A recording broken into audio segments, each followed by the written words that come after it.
بسم اللہ والحمد للہ والصلاة والسلام علی رسول اللہ، اما بعد۔ موضوع ہے چور کے ہاتھ کاٹنے میں حکمت کیا ہے۔ آپ حضرات یہ بات جانتے ہیں کہ شریعت مطہرہ نے بہت ساری چیزوں کو ختم کرنے کی خاطر اور بہت ساری چیزوں کی حفاظت کے خاطر حدود اتارے ہیں۔ انہی حدود میں سے ایک حد ہے چوری کے حد۔ اب اگر ہم اور آپ غور کریں کہ چوری کے حدود میں کیا حکمتیں ہیں، کیا عبرتیں ہیں، تو ہمیں معلوم ہوگا کہ چور لوگوں کے مالوں کی چوری کرتا ہے، چنانچہ چور کے ہاتھ سے لوگوں کے مالوں کی حفاظت کے خاطر اس کے ہاتھ کے کاٹنے کا حکم ملا ہے، کیونکہ چور کا ہاتھ گویا چور کا ہاتھ جسم کے اس روگی بیمار عضو کے مانند ہے جس کے بغیر کاٹے جسم صحیح سالم نہیں رہے گا۔ اسی طریقے سے دوسروں کے لیے عبرت کا سامان کہ سماج کے اندر اگر کوئی دوسرے چور لوگ پائے جاتے ہیں تو ان کو چوری سے کیسے روکا جائے۔ چور پکڑ جانے کے بعد اس کے ہاتھ کو شریعت کے مطابق علی الاعلان کاٹا جائے تو دوسرے چور لوگ بھی ڈر جائیں گے۔ اسی طریقے سے چوری کے حدود میں ایک حکمت یہ ہے لوگوں کے مال کی حفاظت، رچھا۔ اسی طریقے سے سماج کے اندر امن و امان قائم کرنا، ڈکیتی، چوری، فتنہ و فساد سے روکنا، امن و امان قائم کرنا۔ اسی طریقے سے ایک حکمت یہ بھی ہے کہ چور کو اس کے گناہوں سے پاک کرنا۔ اگر کوئی چور چوری کیا گیا اور شریعت کے فیصلے کے مطابق اس کے ہاتھ کو کاٹا گیا اور وہ اللہ کے اس حد سے راضی ہے، زبانی توبہ بھی کرتا ہے اور شریعت کے اس حد سے راضی ہے تو اس کے گناہ مٹ جائیں گے۔ اور اس کے علاوہ چوری کے حدود کے نفاذ میں بہت ساری مختلف انداز کی حکمتیں، فلسفے اور فائدے ہیں۔ میرے بھائیوں اور ساتھیوں، چور کے ہاتھ کو کاٹنے کے لیے شرطیں کیا کیا ہیں؟ پہلی بات، وہ چور مسلمان ہو یا ذمہ ہو۔ دوسری چیز، وہ بالغ ہو۔ تیسری چیز، وہ عقل مند ہو، دیوانہ اور پاگل نہ ہو۔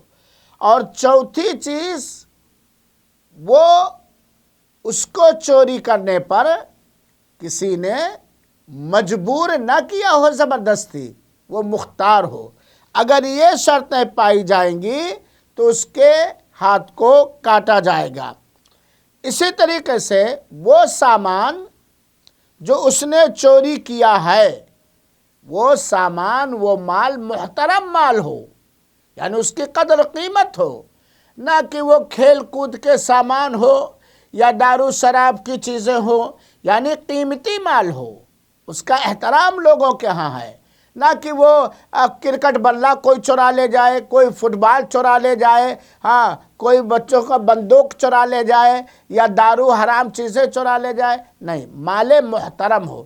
یہ شرطیں اگر پائی جائیں گی تو چور کا ہاتھ کاٹا جائے گا۔ میرے بھائیوں اور ساتھیوں، چور کی حد، چور پر 2 حق ہے۔ اگر چور چوری کرے تو اس پر 2 حق ہے، ایک خاص حق اور ایک عام حق۔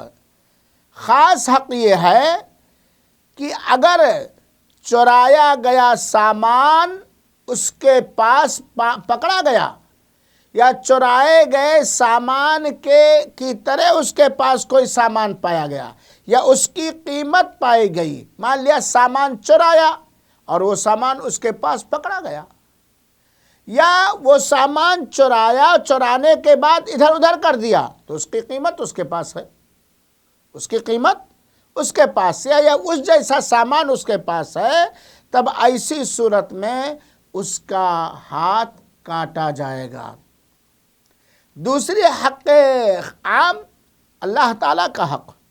اللہ تعالیٰ کا حق یہ ہے کہ اس نے چوری کی ہے اور اس کا ہاتھ کاٹا جائے۔ تو چور کے اوپر 2 حق ہے، ایک خاص حق وہ ہوگا کہ جب اس کے پاس چوری کیا گیا مال پکڑا گیا موجود ہے، یا اس کے مانند کوئی چیز ہے۔ اگر وہ چوری کیا ہوا مال خرد برد کر دیا، لیکن اس کے مانند یا اس کی قیمت دینا کہ وہ طاقت رکھتا ہے، تو اس کا ہاتھ کاٹا جائے گا۔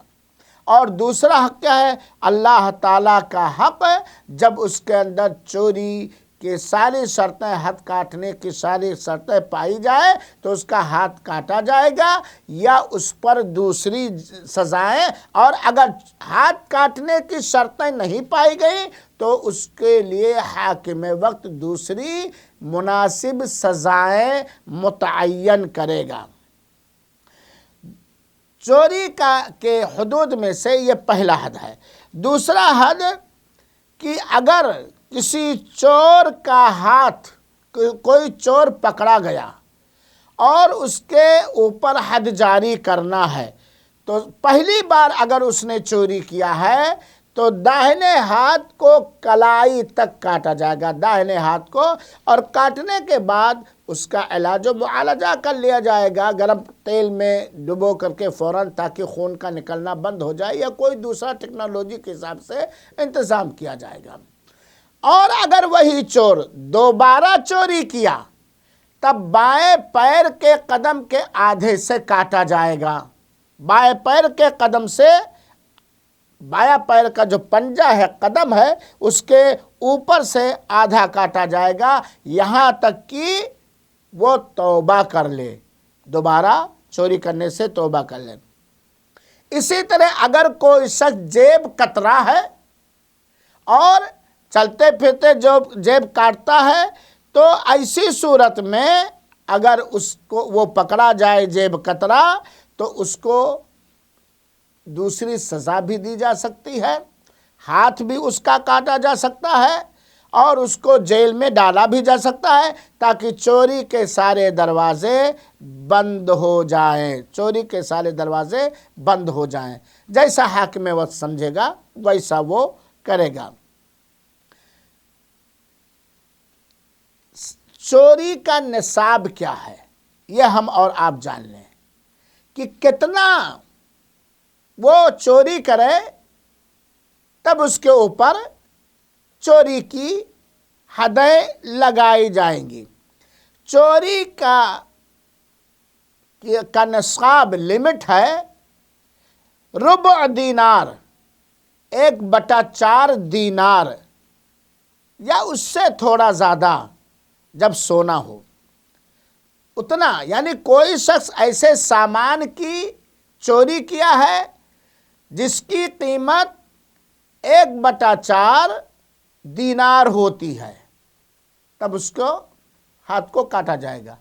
یہاں یہ بات یاد رہے کہ 1 دینار یہ سونے کا 4 گرام 25 ملی ہوتا ہے۔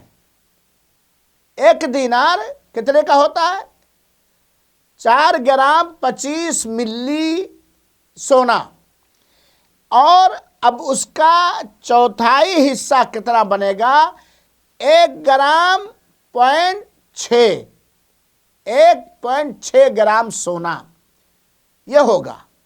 جس دن اس نے چوری کیا ہے، دیکھا جائے گا کہ اس نے چوری جو کیا ہے کم سے کم اس کی قیمت 1/4 دینار سونے کا ہوتا ہے. بنتا کہ نہیں بنتا ہے؟ اگر بنتا تو ہاتھ کاٹا جائے گا.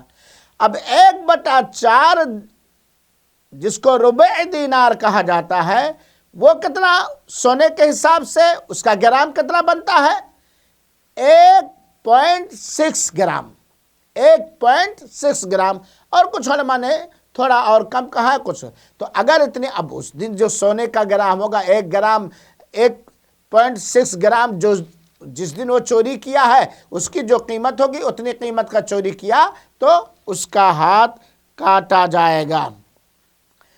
اگر چور چوری کا اعتراف کر لے لیکن اس کے پاس چوری کا سامان نہیں ملتا ہے، چوری کا اس نے اعتراف کر لیا لیکن اس کے پاس چوری کا سامان نہیں ملتا ہے، پروف ثابت نہیں ہوتا، تب ایسی صورت میں قاضی کو چاہیے، جج کو، کہ کہے بھائی اعتراف کیا تھا اور مل نہیں رہا ہے یا مل بھی رہا تب بھی اس کے پاس سامان نہیں مل رہا چوری کا، تو قاضی کو چاہیے کہ کہے بھائی تو اپنے اعتراف سے مکر جا تاکہ کیا ہو اس کے اوپر حد نہ جاری کیا جائے. اگر کوئی شخص ادھار سامان لے کر کے آیا اور اس کی عادت ہے کہ ادھار سامان لینے کے بعد واپس کرتا ہی نہیں ہے، بالکل واپس ہی نہیں کرتا ہے، تو اس کا بھی ہاتھ کاٹا جائے گا. یہ چوری کے حد ہوئے. یہ چوری کے کیا ہوئے؟ حد. کتنا؟ ربع دینار. 1.6 گرام سونے کی مقدار کے برابر اگر اس نے چوری کی کم سے کم تو اس کے ہاتھ کو کاٹا جائے گا. یہ چوری کی حدیں ہوئی ہیں. اللہ رب العالمین سے دعا ہے کہ اللہ تعالی ہم تمام مسلمانوں کو چور اور چورنی سے بچائے اور ہمیں اور ہماری ذریت کو اس بری عادت سے محفوظ رکھے. آمین. والسلام علیکم ورحمۃ اللہ وبرکاتہ.